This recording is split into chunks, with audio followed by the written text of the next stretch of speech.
Welcome students, 9th standard science, 4th chapter structure of atoms. In previous sessions हमने atomic number और mass number के बारे में सीख लिया था. तो इन दोनों को अब एक बार इन शॉर्ट समझकर आगे के जो दो डेफिनेशंस हैं, आइसोटोप्स एंड आइसोबार्स, ये पार्ट देख लेंगे और इस चैप्टर का ये लास्ट एक बहुत इंपॉर्टेंट पार्ट यहाँ पर ख़त्म हो जाएगा. So what is atomic number? Try to recall. Atomic number के लिए सिंबल होता है Z, right? So atomic number is defined as number of protons present in the nucleus of an atom. Atomic number is defined as number of protons present in the nucleus of an atom. Correct? And all atoms of an element have same atomic number. It's like roll number. हर एक student को एक class में एक ही roll number होता है, वैसे हर एक element का एक यूनिक एटॉमिक नंबर होता है. Correct? For hydrogen Z is 1, which means what?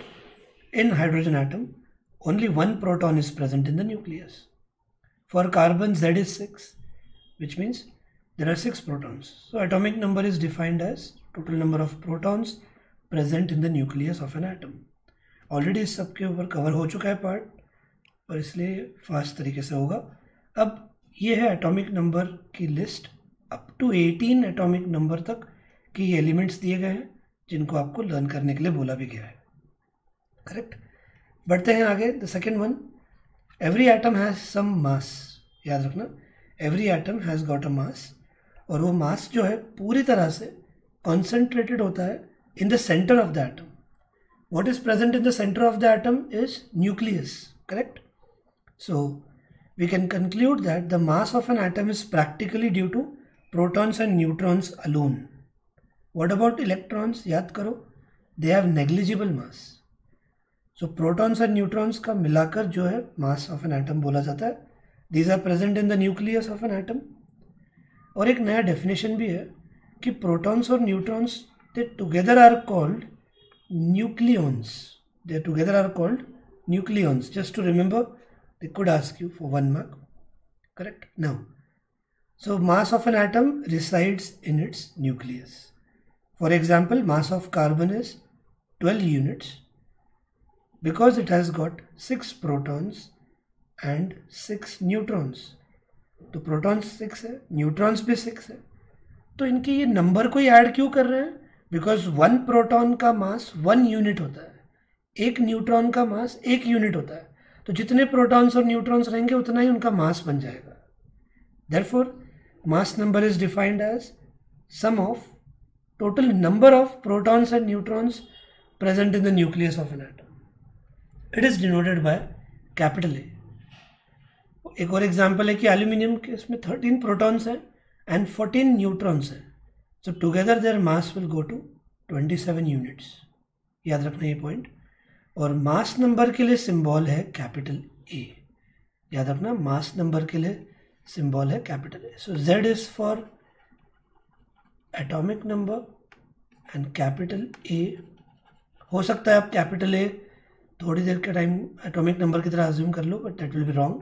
Capital A is for mass number.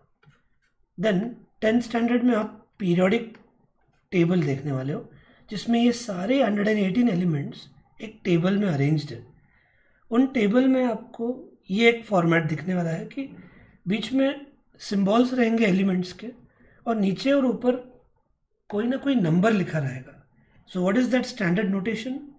In the notation for an atom, atomic number, mass number and the symbol are written as follows. Symbol बीच में लिखते हैं, नीचे atomic number लिखा जाएगा और ऊपर mass number. This will be the ideal way to represent an atom, an element. कि देखते ही आपको 3 इंफॉर्मेशन मालूम पड़ जाएंगी, कौन सा एलिमेंट है, फिर उसका एटॉमिक नंबर क्या है और उसका मास नंबर भी क्या है. तो तब आपको डाउट नहीं रहना चाहिए कि ये है फॉर्मेट जिसके ज़रिए एटम की इंफॉर्मेशन देखते ही पता चल सकती है. ये वो फॉर्मेट जिसको ये फॉलो करेंगे. So keep this in mind. नीचे एटॉमिक नंबर रखते हैं और ऊपर हम मास नंबर लिखते हैं. राइट? ये इधर वर्ड्स में भी देख रखा है उन्होंने. For example, nitrogen is written as, नीचे 7, नाइट्रोजन का एटॉमिक नंबर 7 है और ऊपर उसका mass number which is 14. Got this? अब ये मास नंबर के ऊपर न्यूमेरिकल्स पूछ सकते हैं एग्जाम में. अभी के लिए यहाँ पर ये एक जो न्यूमेरिकल है वो लेके बाकी के एक्सरसाइज के देखेंगे बाद में. If the number of electrons in an atom is 8, तो प्रोटॉन्स भी 8 ही होंगे, बिकॉज दैट्स द रूल कि number of electrons is always equal to number of protons. तो ये सेंटेंस नहीं देना चाहिए था प्रोटॉन्स का, सिर्फ नंबर ऑफ इलेक्ट्रॉन्स देकर पूछ सकते थे what is atomic number, then you will write number of electrons is equal to number of protons, and since number of protons are 8, atomic number of the atom will be 8. What is the charge on the atom? What is the charge on the atom? Atom is always neutral.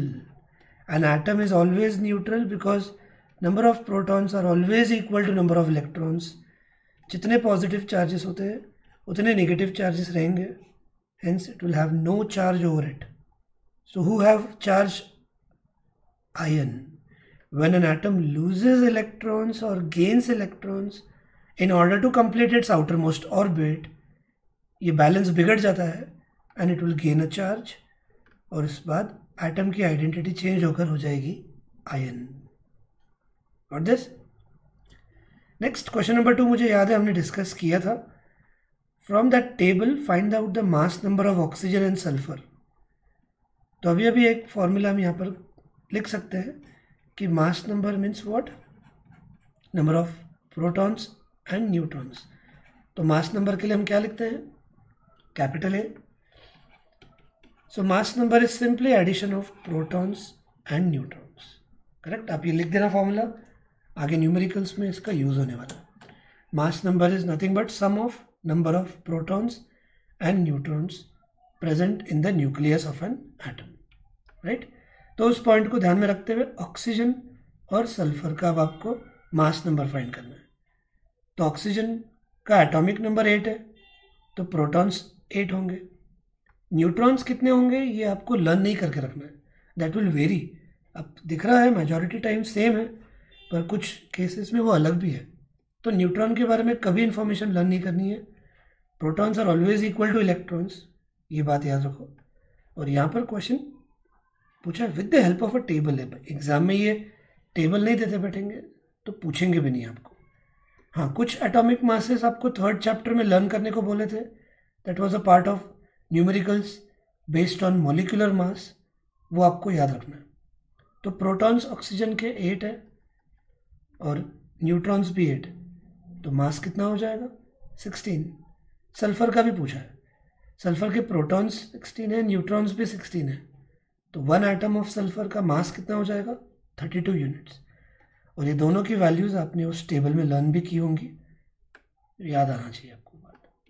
So with this 2 in-text questions are over, and now we move to a very important part of today's session, which is isotopes. ये इस part का, ये पूरे chapter का सबसे important definition है.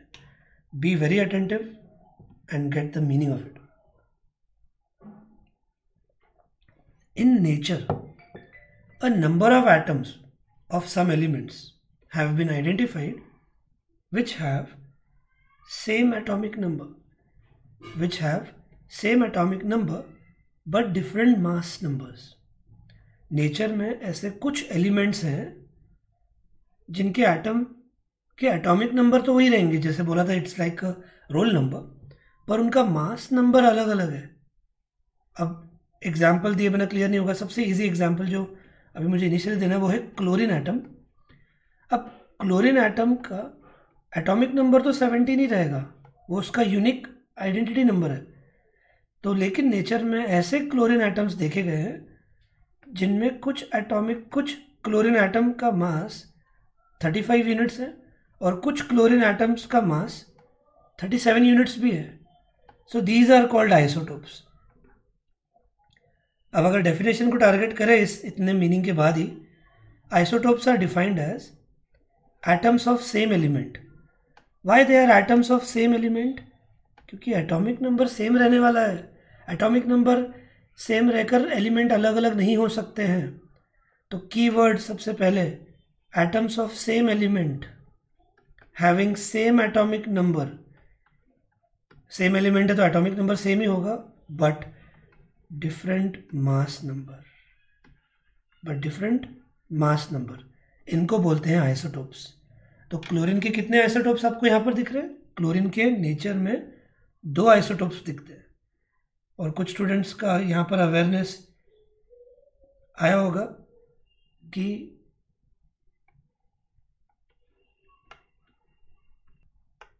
आपने chlorine का मास नंबर अगर वो टेबल में याद किया तो 35.5 यूनिट्स था, पर यहाँ पे तो ये अलग अलग है। डेफिनेटली आज ही क्लियर होने वाला है कि why atomic mass of chlorine is considered as 35.5 units, not this और दिस। आज हम डिस्कस करेंगे आइसोटोप्स के पार्ट में। तो ये बात याद रखना, atoms of same element having same atomic number but different mass number. तो क्लोरीन के आपको यहाँ पर देख रहे हो आप 2 आइसोटोप्स दिख रहे हैं। अभी आइसोटोप्स अलग अलग एग्जिस्ट क्यों होते हैं इसको समझ के लेंगे। क्लोरीन के एटॉमिक नंबर 17 ही है, तो प्रोटॉन्स तो 17 ही होगा, पर न्यूट्रॉन्स वेरी करने वाला, because mass number is different. Mass number is protons plus neutrons. 17 को क्या ऐड करेंगे 35 मिलने वाला है 80। यहाँ पर 17 को क्या ऐड करने के बाद आपको 37 मिलेगा 20। सो बेसिकली आइसोटोप्स एग्जिस्ट क्यों हो रहे हैं? हर बार तो प्रोटॉन सेम ही होने वाले हैं, because same atomic number, element same रहेंगे, पर मास नंबर क्यों वेरी करने वाला है इनका? बिकॉज इनमें न्यूट्रॉन्स का अमाउंट अलग अलग रहेगा। Protons and neutrons together decide the mass number, पर प्रोटॉन्स हमेशा सेम रहने वाले हैं, पर न्यूट्रॉन्स वेरी करने की वजह से इनके मास नंबर में डिफरेंस आने वाला है। Keep this in mind. Will now consider second isotope now, which is of carbon. अब कार्बन का एटॉमिक नंबर याद करने की कोशिश करो। कार्बन का एटॉमिक नंबर 12 ही है, लेकिन नेचर में, सॉरी, कार्बन का एटॉमिक नंबर 6 है, सॉरी फॉर दैट, कार्बन का एटॉमिक नंबर 6 है, लेकिन नेचर में 2 अलग अलग टाइप के कार्बन एटम्स पाए जाते हैं, कार्बन 12 और कार्बन 14, यानी ये उनके मास नंबर लिखे मैंने। Okay, keep this in mind. तो क्यों वापस अब 2 अलग अलग मास नंबर यहाँ पर एग्जिस्ट हो रहे हैं? क्योंकि प्रोटॉन्स तो इन दोनों में 6 है। Then 6 plus what will give you 12? 6। यहाँ पर 6 plus what will give you 14 is 8। तो न्यूट्रॉन्स में डिफरेंस आने की वजह से आपको ये दिमाग में रखना है कि कार्बन के भी 2 आइसोटोप्स नेचर में प्रेजेंट है, और ये दोनों टाइप के कार्बन एटम्स हमारे बोन्स में भी पाए जाते हैं। Our bones are made up of carbon atoms, and in our bones as well, both of these carbon atoms are present. Few carbon atoms, or majority of the carbon atoms, have mass 12 units, then few carbon atoms have a mass of 14 units. Getting? Atoms of same element having same atomic number but different mass number are called as isotopes. तो यहाँ पे जैसे देखा, first example इन्होंने यहाँ पर carbon का दिया है, which is covered now. Second example इन्होंने आपको यहाँ पर क्लोरीन का दिया हुआ है, correct. Now there is one more example here given, that is of hydrogen. Hydrogen के 3 आइसोटोप्स यहाँ पर दिखे गए। Take the case of hydrogen atom, it has 3 atomic species.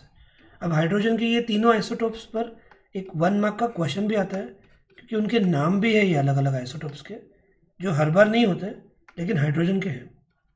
Hydrogen का एटॉमिक नंबर 1 है हर बार, so that is not a problem. लेकिन हाइड्रोजन के एटॉमिक मासेस 3 अलग अलग है। नेचर में हाइड्रोजन के 3 ऐसे अलग अलग एटम्स दिखते हैं जिनका एटॉमिक नंबर एक ही है, पर मास नंबर इज 1, 2 एंड 3, और उस बेसिस पर उनको नाम दिए गए हैं।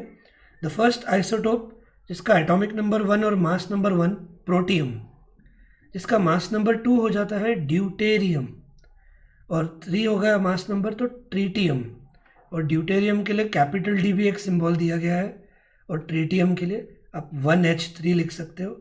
ये फॉर्मेट याद आना चाहिए। नीचे एटॉमिक नंबर लिखते हैं हम, ऊपर मास नंबर लिखते हैं। The atomic number of each is 1, but the mass number is 1, 2 and 3 respectively. तो there are 3 examples given in textbook to learn to give as an examples. तो isotopes last time, atoms of same element having same atomic number but different mass number। अब ये तो कुछ नहीं है, ये elements का आप 2 या 3 आइसोटोप्स ऐसे देख रहे हो। आयोडीन नाम सुना है सबने, हैज़ 37 आइसोटोप्स। इसका मतलब इतनी वैरायटी के आयोडीन नेचर में प्रेजेंट है कि जिनका एटॉमिक नंबर एक ही है लेकिन मास नंबर इतने अलग अलग रहेंगे। तो अब सोच रहे आयोडीन के आइसोटोप्स 37 एग्जिस्ट होते हैं नेचर में।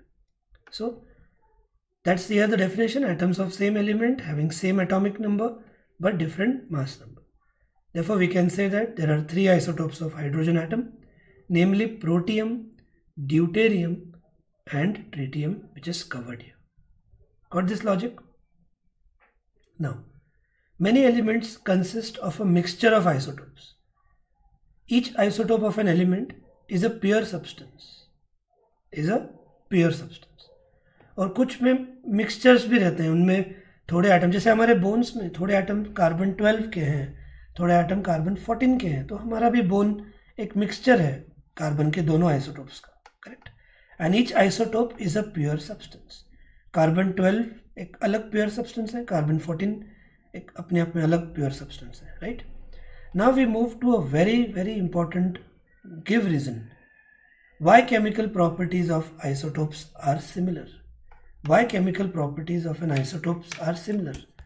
तो पॉइंट क्या आता है, that valency decides the chemical properties. Valency decides the chemical properties of an element. Valency का definition भी था. Valency is defined as combining capacity of an element. Valency is defined as combining capacity of an element. एक example देके रखता हूँ मैं. Why argon, neon do not react? Because their valency is 0. Outermost orbit पूरा है तो क्यों react करते बैठेंगे वो। तो जब वैलेंसी 0 है तो दे डोंट कंबाइन, पर जिनका कोई ना कोई वैलेंसी रहता है they always keep on combining, reacting with other elements. तो हम बोल सकते हैं कि valency is nothing but the combining capacity, और कंबाइनिंग कैपेसिटी को ही बोलते हैं केमिकल प्रॉपर्टी। केमिकल प्रॉपर्टी मतलब कौन ज़्यादा रिएक्टिव है कौन नहीं है, ये वैलेंसी तय करता है। तो आपको क्वेश्चन पूछा गया है, why isotopes have similar chemical properties. The answer you have to write is isotopes have same atomic number. Carbon का देखें तो isotopes have same atomic number, hence they have same valency, and valency is nothing but the combining capacity of an element, और valency decides the chemical properties of an element. तो isotopes का atomic number same है तो electronic configuration भी same होता है, तो उनका valency भी same होता है, राइट। क्लोरीन का देखें तो दोनों क्लोरीन में एटॉमिक नंबर 17 है, तो दोनों क्लोरीन के आइसोटोप्स का वैलेंसी 1 ही रहने वाला है। So keep this in mind, the answer will be like isotopes have same atomic number, hence they have same electronic configuration and same valency, and valency decides the chemical properties because valency is the combining capacity of an element, hence isotopes have same chemical properties. क्योंकि उनका atomic number same है तो configuration same होगा, तो valency same होगी, और valency अगर same है तो उनकी केमिकल प्रॉपर्टीज सेम होने वाली है। But their physical properties are different. Physical property में मास आता है, मास, डेंसिटी, तो मास देख रहे हो आप यहाँ पर सीधा सीधा अलग अलग है। So this is a very important point two remember. अगर आइसोटोप्स के कैरेक्टरिस्टिक्स पूछे तो you right, first isotopes have similar chemical properties, second isotopes have different physical properties.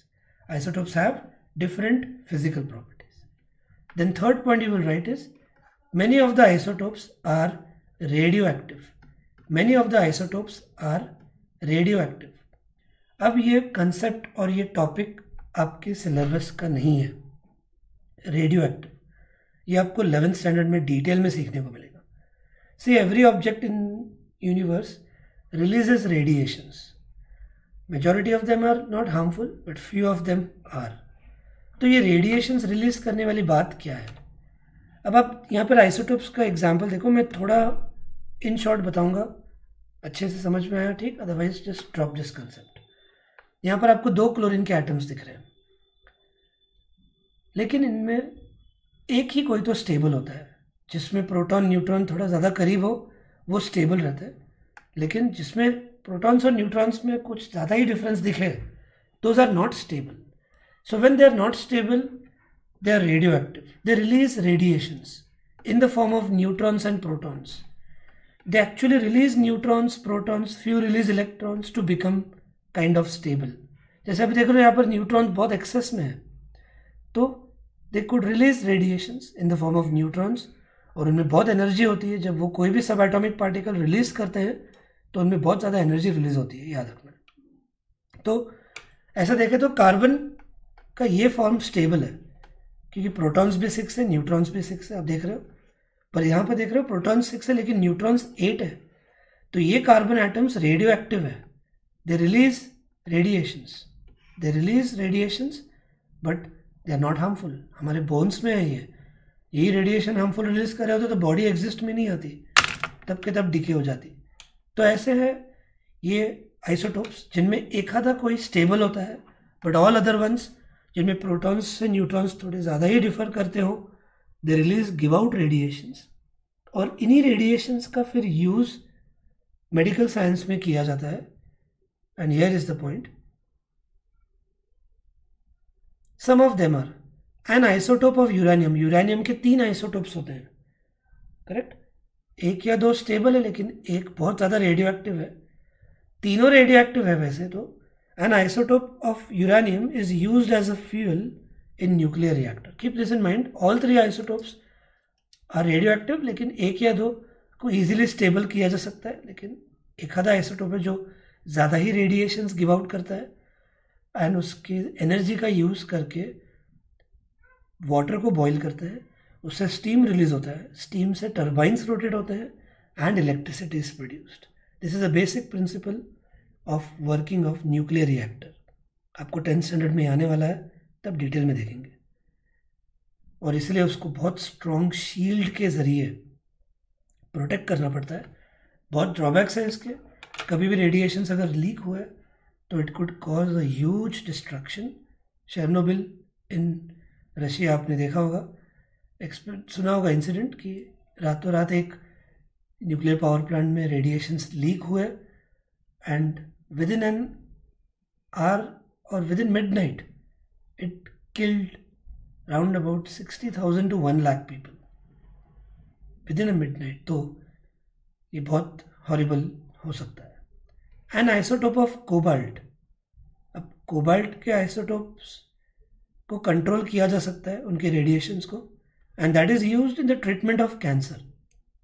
Chemotherapy जो बोलते हैं, जिसमें कैंसर के सेल्स को किल करने के लिए ये रेडिएशंस रिलीज करते हैं और जिससे पूरी बॉडी के बाकी के सेल्स भी डैमेज हो सकते हैं. तो एक पर्टिकुलर पार्ट में रेडिएशंस देने के बाद वहाँ के हेल्दी सेल्स भी मर जाएंगे. ये रेडिएशंस में कोई सेल सर्वाइव नहीं कर सकता. An isotope of iodine is used in the treatment of goitre. Now you should know, ये हमने 8th स्टैंडर्ड में देखा था. Goitre is a disease which is produced due to lack of thyroxine hormone. और thyroxine hormone thyroid gland release करता है और thyroid gland को ये हार्मोन रिलीज करने के लिए आयोडीन की ज़रूरत होती है. और आयोडीन हमारे बॉडी में कुछ हद तक सॉल्ट और वाटर के ज़रिए जाता है. आयोडाइज सॉल्ट आपने ऐड देखी होगी, आयोडाइज सॉल्ट कंज्यूम करना चाहिए. तो आयोडीन की कमी अगर होने लगी तो वो थायराइड ग्लैंड से रिलेटेड डिजीजेस को बॉडी में प्रोड्यूस करता है. Goitre is one of it, जिसमें नेक स्वेल हो जाता है, थायराइड ग्लैंड स्वेल होता है और उसको ट्रीट करने के लिए फिर आयोडीन की रेडिएशंस देकर आयोडीन थायराइड ग्लैंड के साइज को कम करने की कोशिश की जाती है. सो आइसोटोप्स आर रेडियो एक्टिव. क्यों? बिकॉज उनमें न्यूट्रॉन्स एक्सेस होते हैं, ये इम्बैलेंस रहता है, सो दे रिलीज रेडिएशंस. और इनमें से कुछ रेडिएशंस का यूज़ रियल लाइफ में हो रहा है. न्यूक्लियर रिएक्टर का यूरेनियम के आइसोटोप से काम चलता है. ट्रीटमेंट ऑफ कैंसर के लिए कोबाल्ट, ये बहुत इंपॉर्टेंट आंसर है. कभी कभी पूछते हैं which isotope is used. Number 1 in treatment of cancer you write cobalt. In treatment of goitre iodine. In nuclear reactor uranium. कभी ऐसे पूछेंगे, कभी यूजेस ऑफ आइसोटोप्स के लिए क्वेश्चन आएगा तो आपको ये आंसर पूरा लिखना है. सो यही पॉइंट था. Since the chemical properties of all the isotopes are same, normally we are not concerned about taking a mixture. क्योंकि केमिकल प्रॉपर्टीज सेम है तो एक ही मिक्सचर में 2-3 अलग अलग आइसोटोप्स रहे तो भी कोई दिक्कत नहीं आता. केमिकल प्रॉपर्टीज सेम होने की वजह से वो मिक्सचर में इतना कुछ प्रॉब्लम नहीं आएगा. but some isotopes have special properties. What kind of special properties? That they are radioactive. Correct. अब इस रेडियोएक्टिव पर कुछ इन्फॉर्मेशन मैंने डाउनलोड की हुई है, आपसे शेयर भी करना है, but will do it at the last of the chapter because पहले कनेक्टेड पार्ट से कवर करते जाते हैं. बस रेडियो एक्टिव में आपको थोड़ा अभी भी डाउट रहेगा कि क्या रेडिएशंस होते हैं, ये क्या कंसेप्ट है, लेकिन आपको वो है हायर क्लासेस के लिए. जस्ट रिमेंबर कुछ आइटम्स ऐसे हैं जिनके मास नंबर वेरी करने की वजह से they are radioactive and they give out radiations. Right now we move to a opposite. अब ये न्यूमेरिकल भी लेने हैं लेकिन एक ये लास्ट डेफिनेशन क्लियर कर लेते हैं. It's exactly opposite to isotopes.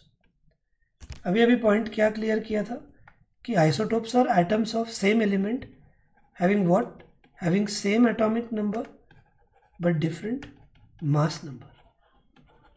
इनको हम कहते हैं आइसोटोप्स. लेकिन आइसोबार्स एग्जैक्टली इसका अपोजिट कंसेप्ट है.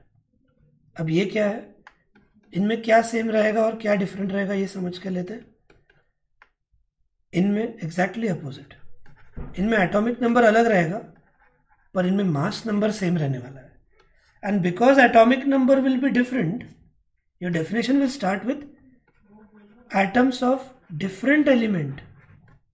यहां पर हम बोलेंगे atoms of same element because इनका एटॉमिक नंबर सेम है. Atoms of different element having different atomic number but same mass number. पहले आप एटॉमिक नंबर के बारे में बोल डालो और फिर मास नंबर के बारे में, तो बेटर होगा लर्न करने के लिए. Atoms of same element having same atomic number but different mass number are called isotopes. Atoms of different element having different atomic number but same mass number are called isobars. अब इसमें example देखने गए तो example है calcium और argon का. Calcium और argon, उल्टा लिख दिया, पहले आर्गॉन लिख देंगे क्योंकि उसका एटॉमिक नंबर छोटा है. सो आर्गॉन का एटॉमिक नंबर 18 है और कैल्शियम का एटॉमिक नंबर 20 है, पर लकीली इनका मास नंबर सेम है. अब इसका कोई रेलिवेंस नहीं है, बस लक है थोड़ा कि इनमें देखें तो प्रोटॉन्स ही पहले अलग अलग है. जिनका इनका एटॉमिक नंबर है उतना इनके ही प्रोटॉन्स है. और लकीली न्यूट्रॉन्स भी इनमें अलग अलग है लेकिन they add up to the same number. That's the point. Neutrons भी इनमें अलग अलग है, बस टोटल इनका एक नंबर पे आके रुक जा रहा है, तो इनको आइसोबार्स कहते हैं. Be clear with this that atoms of different elements with different atomic number but having same mass number are known as isobars. Example आपको लिखना है, calcium and argon have different atomic number but the mass number of both these elements is 40. So keep this in mind. तो यहाँ देखो एक तरीका और भी दिया कि टोटल मास नंबर उनका सेम है और mass number is sum of protons and neutrons. और प्रोटॉन्स और न्यूट्रॉन्स को मिलाकर हम क्या कहते हैं, we call them as nucleons. तो इनमें न्यूक्लियॉन्स सेम है, the total number of nucleons is same. एक ऐसा एमसीक्यू भी बनाकर पूछ सकते हैं वो, the total number of nucleons is same in what, isotopes, isobars. तो आपको याद रखना है न्यूक्लियॉन्स की बात आई मतलब प्रोटॉन्स और न्यूट्रॉन्स, और उनको कंबाइन करें तो वो हो जाता है मास नंबर. तो मास नंबर सेम होना मतलब नंबर ऑफ न्यूक्लियॉन्स सेम रहना, and that will B same in case of isobars. Got this logic? And with this these definitions और theory part of this chapter is over. अब हम move करते हैं numericals की तरफ. अब न्यूमेरिकल्स में आज जो डिस्कस करना है वो है मास. आइसोटोप्स के अभी आपको इतने अलग अलग मास दिख पा रहे हैं, तो किनका मास कंसिडर करना है. क्लोरीन के भी 2 आइसोटोप्स थे, 35 भी है, 37 भी है, तो क्या कंसिडर करना चाहिए मास. तो इस पॉइंट को भी इस न्यूमेरिकल के जरिए क्लियर करते हैं. तो अब ये न्यूमेरिकल स्टार्ट करने से पहले आपको एक क्वेश्चन लिख कर रखना है, and that question is why average atomic mass of chlorine atom is taken as 35.5 U. तो यहाँ से आपको ये आइडिया लेना है कि आइसोटोप्स यानी same atomic number but different mass numbers. एक ही एटम के अलग अलग मास जब एग्जिस्ट हो रहे हैं तो जो हम मास लिखते हैं तब उस केस में हम एवरेज एटॉमिक मास लिखते हैं. याद रखना ये बात। और अब हम उसी को कैलकुलेट करने के लिए शुरुआत करेंगे। सो कैलकुलेशन शुरू करने से पहले ये क्वेश्चन 3 मार्क्स के लिए आएगा। Why average atomic mass of chlorine atom is taken as 35.5 units. उसके लिए आपको ये पहले पैराग्राफ लिखना है, पैराग्राफ नहीं, पहले 2 sentence, that chlorine occurs in nature in 2 isotopic form. कौन कौन से थे वो? With masses 35U and 37U। तो मुझे मास लिखने की ज़रूरत है यहाँ पर, इन द रेशो ऑफ 3:1। अब ये रेशो वाली बात क्या है? 3:1। ये आपको पहले तो इन्फॉर्मेशन लर्न करनी है। ये ऑलरेडी उन्होंने अपना डिस्कवर किया है, स्टडी करके ये पता लगाया है कि जो क्लोरीन एटम का मास 35 यूनिट है वो एटम 3 गुना ज़्यादा प्रेजेंट है नेचर में compare to that chlorine atom whose mass is 37। तो ये रेशो इस आंसर के लिए आपको डायरेक्टली याद रखना है। फिर न्यूमेरिकल्स की बात करें तो आपको ये आइसोटोप्स का परसेंटेज एग्जिस्टेंस देंगे और आपको परसेंटेज में ही कैलकुलेट करना होता है। तो अगर क्लोरीन के ये 2 आइसोटोप्स हैं जिनका मास 35U है और 37U है, अगर इनका नेचर में प्रेजेंस 3:1 रेशो से है तो आपको परसेंटेज वाइज भी अंदाज़ा लगा देना है खुद से कि 3 पार्ट यानी 75% और 25% यानी 1 पार्ट। आप रेशो ले लो 75:25 का, वो भी 3:1 आता है। क्या मतलब है इसका? कि जो क्लोरीन एटम का मास 35 यूनिट्स है वो नेचर में 75% प्रेजेंट है और जो क्लोरीन एटम का मास 37U है उसका नेचर में प्रेजेंस 25% है। तो शुरुआत आपको ये सेंटेंस से करनी है and then this numerical part which I am going to write here, you will mention here average atomic mass is equal to, अब जो आइसोटोप का परसेंटेज 75% है तो आप लिखोगे यहाँ पर 75% and you will multiply it by that मास।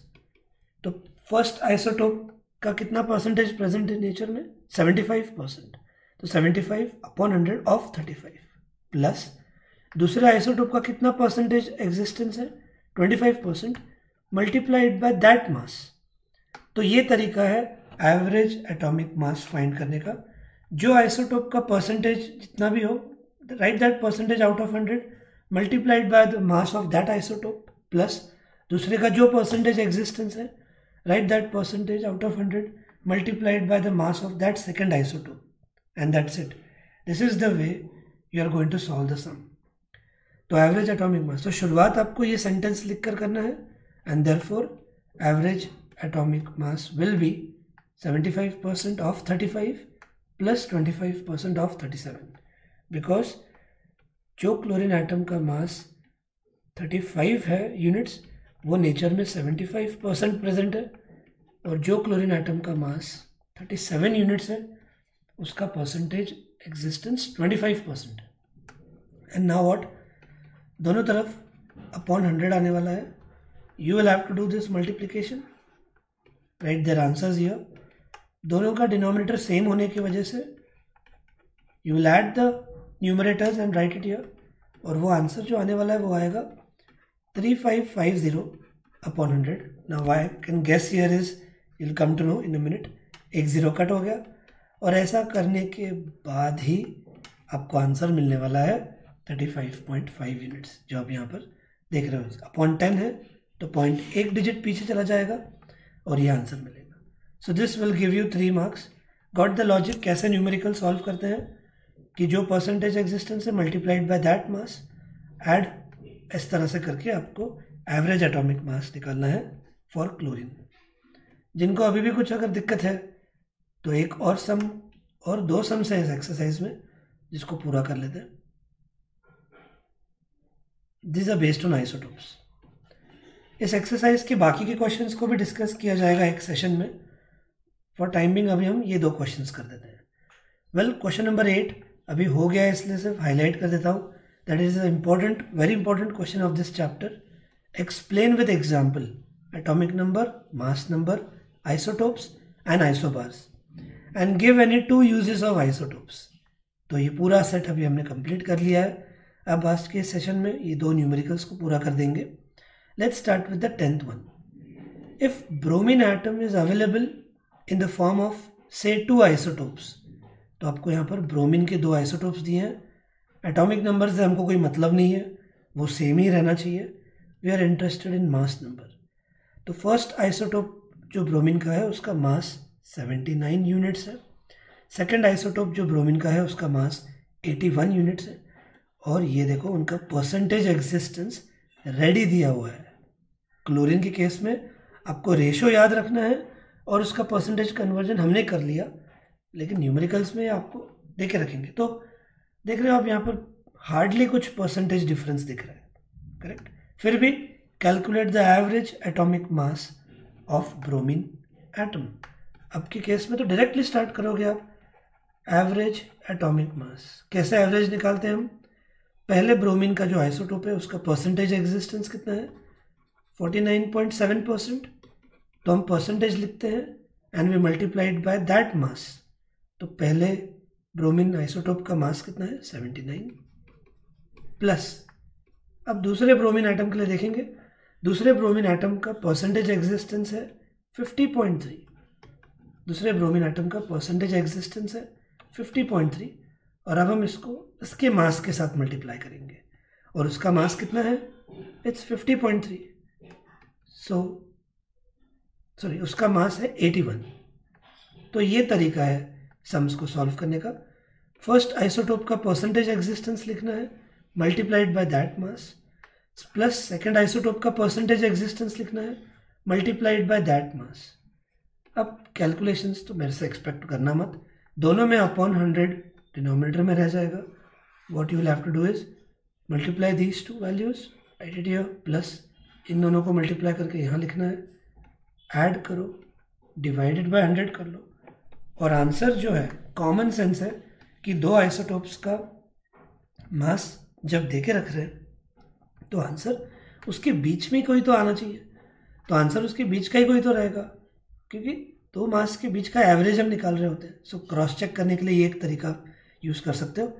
अब क्लोरीन के केस में 35 मास वाला जो क्लोरीन एटम है वो 75% एग्जिस्ट हो रहा था और 37 मास वाला जो है वो 25% एग्जिस्ट हो रहा था। तो एवरेज कहीं ना कहीं इसके करीब ही आ गया, विच इज़ 35.5। वैसे अगर आप कार्बन का पूछोगे तो कार्बन का हम 12 ही क्यों लेते हैं? 14 की कोई इज्जत नहीं है क्या? बट कार्बन 12 जो है वो मोर देन 90-95% प्रेजेंट है। इतना परसेंटेज मेजॉरिटी ऑकरेंस अगर रह जाए तो फिर जो आइसोटोप जो मास है हम 12 ही लेंगे, 14 का देखने की ज़रूरत ही नहीं है।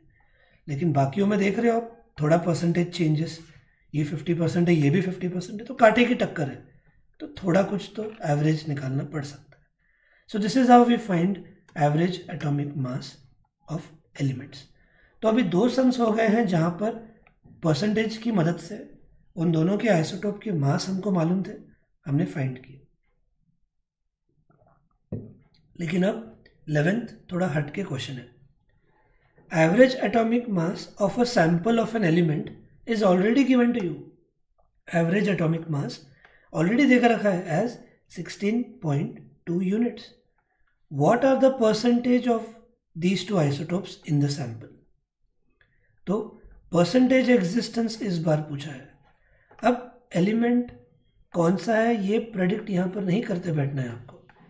दिख रहा है दोनों जगह एटॉमिक नंबर 8 है, यानी ये ऑक्सीजन रहने वाला है, नो डाउट, लेकिन आपको वो प्रेडिक्ट नहीं करते बैठना है। आपको एक एलिमेंट के 2 आइसोटोप्स देके रखे हैं और एवरेज एटॉमिक मास देके रखा है एज 16.2 यूनिट्स। तो आपको फाइंड करना है इनका परसेंटेज एग्जिस्टेंस कितना होगा। So let the percentage existence of first isotope be X%। हमने इसके परसेंटेज एग्जिस्टेंस को X% पकड़ लिया and that of second B। अब मान लो पहला आइसोटोप अगर नेचर में 70% प्रेजेंट है तो दूसरा कितना लिखोगे आप? इजी है, 100 से माइनस करोगे, करेक्ट। तो अगर हमने फर्स्ट आइसोटोप के परसेंटेज एग्जिस्टेंस को X% बोला है तो दूसरे का 100 - X होगा। Percentage is always out of 100। With that in mind हमको यहाँ पर वेरिएबल से खुद शुरुआत करनी है। Percentage existence of first isotope is X percentage existence of second isotope is 100 minus x%. और अब वही बेसिक तरीका जो दो सम्स में मैंने आपको बताया फॉलो करना है. How do we calculate average atomic mass? First isotope का परसेंटेज लिखते हैं हम out of 100 and we multiplied by the mass of that isotope. तो पहले आइसोटोप का मास याद करो, percentage out of 100 multiplied by the mass of the first isotope plus second isotope का कितना है percentage existence, it is 100 minus x upon 100 and will multiplied with the mass of the second isotope which is 18. सो ये तरीका है याद रखना calculation करने का. और अब आप एवरेज एटॉमिक मास इस बार दे के रखा है इज 16.2 और इन दोनों जगह पर 100 हम कॉमन ले लेंगे and will just multiply the terms. यहाँ क्या होगा, x into 16 will make it 16x और 18 इन दोनों को यहाँ पे डिस्ट्रीब्यूट होने वाला है. तो आ रहा है समझ में कैलकुलेशन का तरीका क्या किया है हमने. इस बार परसेंटेज हमने वेरिएबल्स में लेके रखे थे बट बेसिक तरीका वही रखा कि तरीका क्या है, पहले आइसोटोप का परसेंटेज मल्टीप्लाइड बाय उसका मास प्लस दूसरे आइसोटोप का percentage which is always out of 100 multiplied bye उसका मास. तो इस बार ये 100 कट मत कर देना, ये बीच में माइनस साइन है उनके, तो आपको ये पूरा ऐसे मल्टीप्लाई कर लेना है. ओवरऑल 100 ला के रखना है. एवरेज एटॉमिक मास इस बार इसलिए दे के रखा है. अब 16.2 को 100 जब मल्टीप्लाई होगा एक ज़ीरो पॉइंट को आगे भेज देगा और ये एक extra zero. What will be 16x minus 18x minus 2x plus 1800. 2x को लेफ्ट में लाया और 1620 को उधर भेजा तो 1800 minus 1620 is 180 and with this we got the answer of x as 90 which means percentage existence of first isotope is 90% और second isotope का कितना होगा 100 माइनस 90 विच विल बी 10%. सीधा कंसेप्ट समझ कर लो कि अब कोई भी एक ऐसे एलिमेंट का मास और परसेंटेज देकर पूछ सकते हैं एवरेज एटॉमिक मास, या ऐसे आपको दो एलिमेंट्स देंगे और उनका एवरेज एटॉमिक मास भी दिया जाएगा, they can ask you percentage existence as well. तो ये तरीके से अभी हमने ये सॉल्व करके इस पार्ट को ख़त्म कर लिया, राइट. सो ये है आइसोटोप्स को लेकर न्यूमेरिकल्स जो पूछ सकते हैं and which is done now. इस एक्सरसाइज के बाकी के क्वेश्चंस को भी डिस्कस करना ज़रूरी है. Will cover it in the next session. That's all for today. Thank you.